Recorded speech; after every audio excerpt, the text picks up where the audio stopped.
Ayan, magandang araw sa inyo at welcome back muli sa channel ko. Ayan, mayroon tayong gagawin dito ngayon na induction cooker. Ayan. Ang brand nito ay Dowell. Ayan.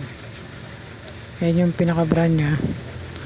Bali, ang problema daw nito, sabi ng may-ari, gumagana yung kanan nya, may power. Ang problema nya yung left, walang power. Isaksak natin para makita natin. Ayun. Ayan, nakasaksak na. Kung mapapansin nyo, may power yung right na yan. Mali yung problema niya yung sa left. Ayan. Kung mapapansin nyo, wala siyang display. Wala yung control niya, walang power. Ganyan yung pinakasira niya. Buksan natin ito, tingnan natin kung anong makikita natin yung sira. I-share ko sa inyo kung ano makukuha nating sira para dito sa kabilang plate natin na walang power. I-share ko sa inyo. Pero bago nga pala tayo magsimula, kung bago ka lang sa channel ko, pakisubscribe na lang. Pakipindot nyo na rin ang notification bell para lahat ng bagong video natin updated kayo. Huwag nyo na rin kalimutang i-like at i-share ang video. Kung mayroon kayong katanungan, pwede kayo mag-comment sa baba. Okay? Maraming salamat. Ayan, buksan na natin. Ito yung pinaka-electronics control nya. Ayan, yung board na yun. Ayan yung pinaka-electronics control nya. Bali, magkabilaan siya ng control. Ito naman yung pinaka-coil nya. Ayan, tag-isa rin na coil. Bali, ito yung ayaw gumana, ito yung gumagana. I-check natin, buksan natin to kung anong sira nito. Bali, mayroon siyang electronics out sa loob, sa ilalim. Yan yung nagpapatakbo ng kuryente. Yung electronics board na yun na nasa ilalim. Tanggalin natin, check natin kung anong makikita natin sira dyan. Share ko sa inyo. Ayan, tanggal na natin yung pinaka board, yung pinaka power supply natin. Ayan. Kung mapapansin nyo, tig-isa sila na supply. Mayroon din sariling supply tong kabila, mayroon din tong kabila. Ayan, may pinaka board niya sa ilalim. Ayan. Mayroon din tong kabila. Mayroon din siyang sariling board supply sa ilalim. Pumasok din yung 220 niya dito, may sarili rin siyang input na pumasok na 220. Meron din tong sarili na 220 na pumasok. Ito yung gumagana ng tinisting natin. Ito yung ayaw gumana. Isaksak natin para makita natin.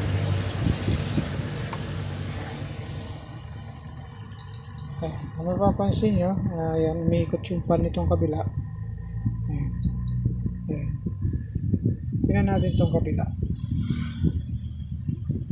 Ayan. Walang supply na pumapasok dito. Pero sinukatan natin yung supply na to, na 220 papunta dito, na pumasok dito sa board na to. Okay naman yung supply nya, buo din yung fuse nya. Bali, pumasok yung supply dito sa regulator natin, tsaka sa diode natin. Papuntang supply ito, papunta dito sa heater natin, sa coil natin. Ayun, may sariling supply din tong pumasok dito sa control natin, sa pinaka board control natin dito. Ito yung walang supply na pumapasok dito. Kaya yung pan natin ayaw umikot kasi walang pumapasok na supply papunta dito. Dito nang galing yung supply natin sa may 47 microfarad, 450 volts yan. Yan, pumasok dito sa IC natin. Ayan, yan sa IC na to. Wala siyang out dito. Pagdating dito sa chopper transformer, walang out na pumapasok na supply. Walang out na supply na 18 volts tsaka 5 volts, walang lumalabas. Kaya hindi siya nagkakaroon ng pan, hindi umikot yung pan. Wala rin display rito sa pinaka control panel natin sa display. Sukatan natin, tingnan natin kung may pumapasok, kung mayroon nga bang pumasok dito sa papuntang chopper na to. tingnan natin kung may pumasok na 220.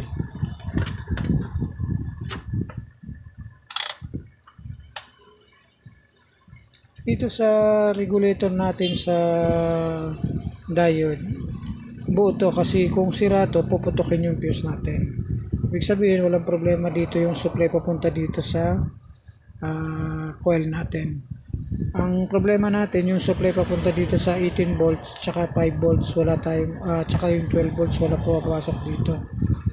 Kaya hindi siya nagkakaroon ng supply yung pan natin. Pati yung 5 volts papunta dito sa pinaka-control panel natin, walang pumapasok. Kaya hindi gumagana itong kabila. Okay? Sukatan natin kung may pumasok na supply papunta dito sa capacitor na 470. Ito yung supply natin. Ito yung 470 microfarad, 450 volts. Papuntang chopper yan. Yan. Papuntang chopper. Papuntang IC. Papunta dito sa IC na to. Papasok dito sa chopper transformer. Tingnan natin kung may pumasok dito ang supply. Primary capacitor natin kung may supply na pumasok dito. Yan yung primary capacitor para dito sa chopper natin. Yan yung pinaka-IC nya. Yan. Tingnan natin kung may pumasok na supply rito sa primary capacitor natin. Isaksak natin.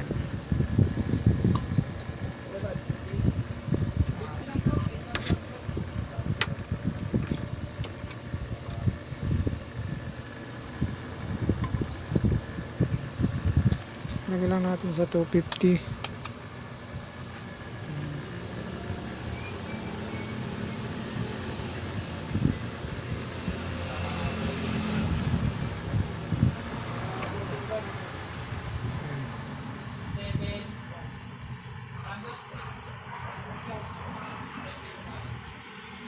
Ayan, kung makikita nyo may supply yung primary capacitor natin. Tingnan natin yung out ng chopper natin kung mayroong out na supply. Tingnan natin kung mayroong supply yung out ng chopper natin. Ilagay lang natin siya sa 50 volts. Ayan. Ito yung pinaka-out niya, yung capacitor na yan. Ayan, kung mapapansin nyo, yan yung pinaka-out ng supply. Ayan, yung tanggalin muna natin. Ito yung pinaka-out. Ito yung chopper natin. Yan yung out ng supply na 18 volts tsaka 15 volts. 12 volts, 5 volts yan. Sukatan natin kung may pumasok dito sa out natin. Sa out ng chopper natin kung may supply. Saksak natin.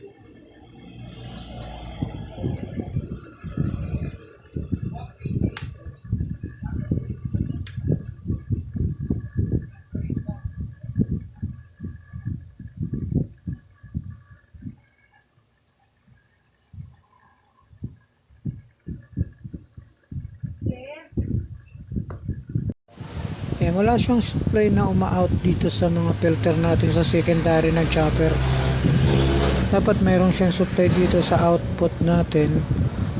Yung 18 volts at 5 volts wala siyang supply. Pero dito sa primary capacitor natin mayroon pumapasok papuntang chopper natin. Yung out ng chopper ang wala na pumapasok. Walang lumalabas na supply. Ngayon, sinukatan ko yung resistance ng capacitor, baka shorted ng secondary. Okay naman, good naman yung mga resistance ng capacitor dito sa secondary, wala naman shorted, pero wala pa rin siyang out. Ngayon, sinukatan natin yung resistance ng transformer natin, yung primary. Nung sinukatan natin, open yung primary. Ayan, pakita ko sa inyo, share ko sa inyo. Ilagay muna natin siya sa times 1. Ito yung primary chopper natin, transformer yan. Ito yung primary pin natin. Dapat may resistance to. Nung sinukatan ko, wala siyang resistance. Lagyan natin sa times 100. Ayan. Naka times 100 100 na yan pero wala pa rin resistance yung chopper transformer natin. Yan yung pinaka primary natin. Ayan. Dapat to may resistance tong primary ng transformer natin. Ayan. Kung mapapansin nyo, nakalagay na siya sa 100 ohms. Ayan. Open yung primary ng transformer natin. Ayan. Tanggalin natin to para makita natin tong pinaka chopper transformer na to. Dapat kasi may resistance yan eh. Ayan, kung mapapansin nyo, 100 ohms na siya nakalagay, wala pa rin siyang resistance. Ayan. Tanggalin natin para makita natin kung nag-open tong chopper transformer natin. Ayan, nang tinanggal natin yung pinaka-transformer, nakita natin yung coil niya putol na. Hindi na siya nakakonect dun sa pinaka-transformer terminal natin. Kaya pala siya open, walang connection dahil putol na yung pinaka-coil natin. Bali hindi na siya nakakonect dito sa terminal. Putol na siya dun sa may ilalim. Kaya ginawa natin, kumuha tayo ng coil na maliit. Dinugtong na lang natin siya para dito sa terminal. Para kumonek dun sa terminal. Ayan, dito sa kabila okay naman siya. Wala naman siyang putol. Dito lang sa kabila may putol. Ngayon testing natin kung mayroon na siyang continuity. Tingnan natin kung papalo na siya sa tester.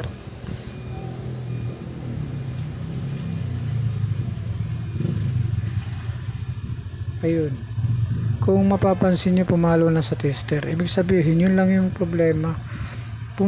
Putol yung pinaka-coil dun sa ilalim, kaya hindi siya nagko-connect dun sa terminal. Ngayon may continuity na. Ikabit natin para makita natin kung kakaroon na siya ng power. Ayan. Ayun yung ginawa natin. Ayan. Bali, dito yung pinakaputol niya dito sa may pagitan ng terminal, sa may pagitan ng terminal. Kaya ang ginawa natin, nagkuha na ng maliit na coil, dinugtong na lang natin siya para magkaroon ng connection. Ayan, testing natin kung mayroon na siyang power. Kabit natin. Ayan na, ikabit na natin yung pinaka-transformer na nirefer natin. Ayan. Isaksak natin ngayon kung mayroon na siyang, kung iikot na yung pinaka-pan natin. Tingnan natin kung iikot na.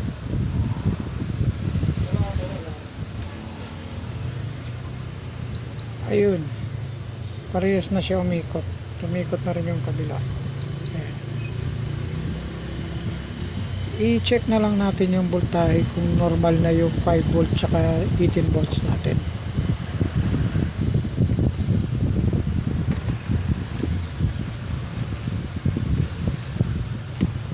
Lagay lang natin siya sa 50. Ayan.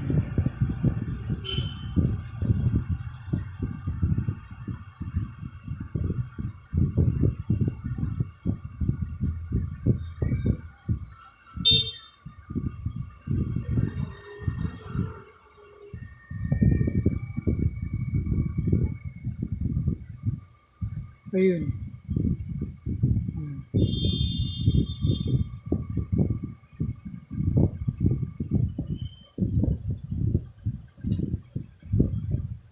Meron na siyang 18 volts. Ayan. Tingnan natin yung 5 volts kung meron.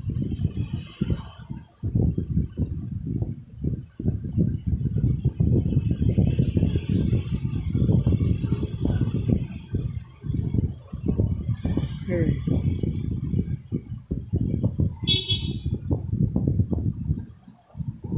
Meron na rin siyang 5 volts.